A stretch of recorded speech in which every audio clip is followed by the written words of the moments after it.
We welcome you to our meaningful meditation for this week. We're looking ahead to Sunday, May 1st, and we are continuing in our series here at University Presbyterian Church of Resurrection is ... in this beautiful season of Easter, and we're thinking about John 21 in the Gospel where Jesus appears to his disciples. He makes them some breakfast out on the open fire, and of course the disciples are still trying to figure this out. And he has a conversation with Peter, who you may recall from the Easter story, denies Christ 3 times when the servant girl and others ask him, "Don't you belong with Jesus who's now being persecuted?" And Peter denies that association. So then in this conversation that we'll look at on Sunday, Jesus is saying to him, "Do you love me?" And of course, Peter responds, yes. And not once, but twice, 3 times, Jesus asked this question. And many scholars, those who have reflected on this text, obviously lift up the fact that Peter denied Christ 3 times, and now Jesus is saying to him 3 times, "Do you love me?"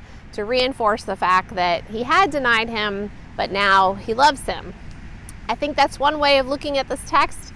I prefer to look at the fact that Christ continues to call us into a repetition, a cycle in our life. Just like it rains on us, there's sunshine on us, as we're outside today on a rainy Michigan day, to think about the ways that Christ calls us to also repeat those actions of discipleship that call us and help us to grow closer to Christ in our faith. So think about forgiveness. We don't just forgive once, we continue to forgive others in our life as well as ourselves. Think about prayer. We don't just pray once a day, we continue to pray throughout the day.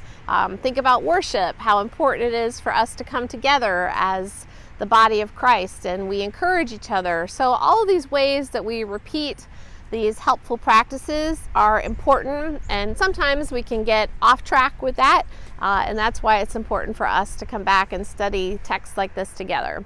So we hope you'll come and join us this Sunday, May 1st. Can you believe it? So excited to enter into a little bit warmer of a month, and very excited for us to host some things this Sunday. Besides worship, we'll also have a new member inquiry class for anyone who might want to join us here in membership, and also our youth will gather for a brunch right after the service. And then later in the day here in our sanctuary at 4 o'clock, our community children's choir, Go Sing, Greater Oakland Singers, will be having their last concert of the school year, and that's at 4 o'clock. So hope to see you Sunday, May 1st, and joy for your journey as you continue on this path of discipleship.